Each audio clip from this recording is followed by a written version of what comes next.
Hello, everyone. To all my fellow YouTube followers of Let's Draw on Something, it's Craig L. Smith II here. I was going to do I was supposed to be doing this video yesterday, but I got wrapped up being bugged to death about some things and couldn't get some stuff done. I had some other business I had to take care of, but I wanted to do the Last Dance review of the whole entire docuseries. And people, in case you don't know, it's about the story of the two three-peats of the Chicago Bulls that they had, the legendary runs they had from the first three-peats from the 91, 92, 93, and then from 96, 97, and 98. I thought it was a well put together documentary that was done by ESPN. It was worth the wait. We also had some plots and subplots, and there's a lot of things you didn't know about the Bulls. The Bulls is on the verge of being extinct a while back as a team, because a while back they weren't selling tickets. And the only thing that was hot around about that time in the city of Chicago sports team wise were the White Sox and the Cubs. And an indoor soccer team, the Chicago Sting, was drawing more money than the actual basketball team, the Chicago Bulls. So everything picked up about it. What I was not surprised about, Jerry Krause, and if I attached the article on my Facebook page about what the owner Jerry Reinsdorf, wanted to make a last ditch effort to keep them guys together, but Jerry Krause is being petty because him and Phil got into it. And Reinsdorf basically said that he told Krause, "Look, let it go." And Krause told Jerry Reinsdorf, let go of the beef between you and Phil. And Jerry Krause told him, he said, "It ain't the fact he said it's the fact that I can't let it go." And he said, "I won't let it go." As simple as that. Now, if a GM told me that, I let him go. I relieve him of his duties. Suspend him, or matter of fact, I would suspend him of his duties until further notice. That's what I would have done. We also learned that Scottie Pippen, as good as he was, multiple time All-Stars and everything else, multiple time All-Star, was one of the most underpaid players in the league. He was very underpaid, and which came as a shock, because which was real shocking. And the contract that he was getting from Jerry Krause was like insulting. I'm just I'm shooting from the hip, reviewing everything what I could remember, but I could have done this yesterday, and I may have to revise my review with Jimmy J Smooth on his podcast. But Pippen being underpaid, and he signed some little fuck contract or something like that. I'd rather not get in depth about. As y'all know the story, Phil Jackson. He played for the Knicks. He played for the Knicks, and later he got into coaching. He coached down in Puerto Rico, then he went to the CBA, and then he was Doug Collins' assistant. And learned some little backstory about Doug Collins. Doug Collins was a real good coach, but he was kind of hesitant to change a little bit. But he don't. But the thing is that him and Phil, he wasn't mad that Phil he got fired for making the move for Phil Jackson, because Jordan told a story about Jerry Krause firing Doug Collins, and this was during the time they were winning. He said, "I'm going to fire Doug Collins and replace him with Phil Jackson." And Mike was like, "Dude, that's a ballsy but dick move you finna do." And Jerry Reinsdorf said the same thing. He was like, "You gonna do what? We're winning." So he wasn't mad. And Doug Collins, being a good sport, he wasn't mad. It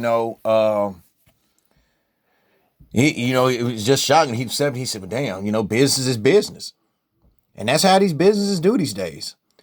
Also, and I honestly felt that 89-90 Bulls team that Phil Jackson coached, and that was the debut of the triangle defense, the triangle offense, which was created by the late Tex Winter back in the 60s when he was the basketball coach for Kansas State.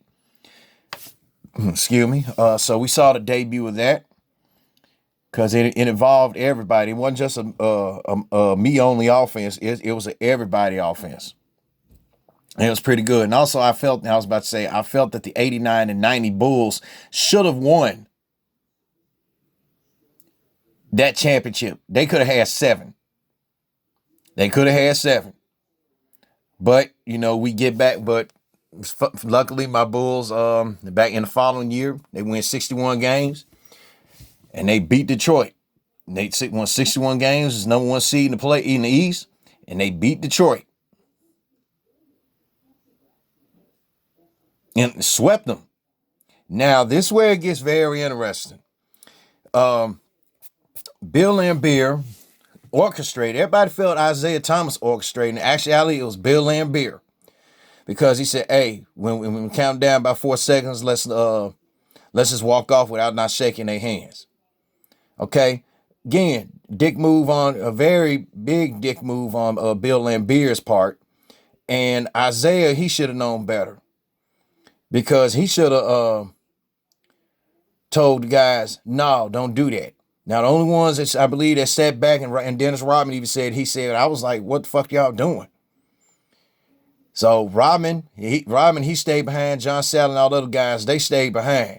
And also ironic, those same guys are named Dennis Rodman, John Sally, and 52-year-old James Edwards. They all start playing with the Bulls also. Go figure.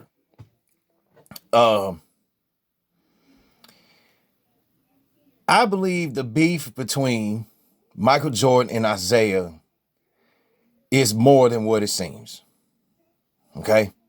I believe it's more, like a buddy of mine said, I believe it was a really more personal issue. And Magic Johnson said on The View last week that, getting old to the point you can't be holding grudges for so long. You got to learn to let go. So whatever whatever Isaiah did to Jordan or whatnot, we'll never know. But that rivalry, that deep-seated rivalry is more personal than it is. I'm showing my face in a minute. It's a little bit more personal. Okay. So that was real interesting, and the heat still continues. But it's a whole lot to cover. It's a whole lot to review for this whole Last Dance docuseries. The final episodes though, part 9 and part 10. Part 9 was more of the Steve Kerr story. We learned more about current Golden State coach Steve Kerr, his background. His father was killed out. His father was shot in the head twice in Beirut when he was teaching over there at American University. So he had lost his father a little bit. Lost his father a little bit. Excuse me. He had lost his father, and he said he didn't start getting close to Mike until like the 90.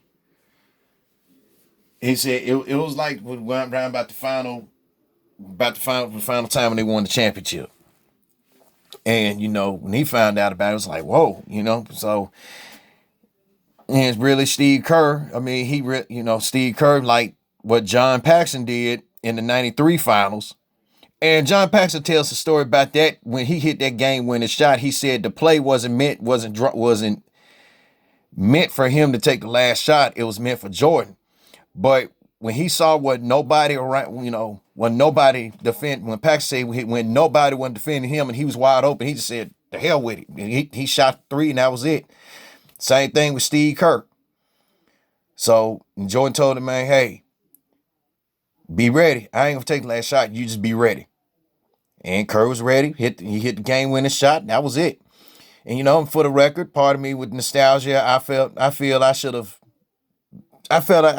still been living in Chicago and enjoy those moments there when the city was celebrating those championships. But when you guys check out the docuseries, and like I said, Jimmy J. Smooth and I will go in depth with the review as well, but this is just partial. It was very well put, and Jerry Krause actually, was the real was the orchestrator of getting of the crumbling of the two of the three-peat dynasty. And not to spoil anything, uh Jerry Reinsdorf talks about what he matter of fact, spoiler alert. Jerry Reinsdorf, not Krause, was gonna make one last move on his own to keep everything together. But the thing was, he offered Phil Jackson a 1-year deal, and Phil told him no. Now, if you want to keep Phil Jackson back, you should at least told him, hey, stay, keep him for 2 years. And what happened when Phil left? He took a break, and then next thing you know, he went and won 5 championships with the Lakers. Rest is history. He made a lazy ass fat Shaquille O'Neal learn the damn triangle offense. And hell, the rest is history. So yeah, I spoiled it. Jerry Reinsdorf was the one that was trying to keep everybody together, but in a last ditch effort. So again, overall, the Last Dance was a good series. It's a good docuseries. I recommend you all check it out, and you get to learn more about stuff in the city. About like the history of the Chicago Bulls and city of Chicago in general, and all the different players and how much of a dick Jerry Krause was to everybody. But once again, this is Craig L. Smith II, and I'm out. And be also with Jimmy J. Smooth and I will do a thorough review on his podcast. All right, later.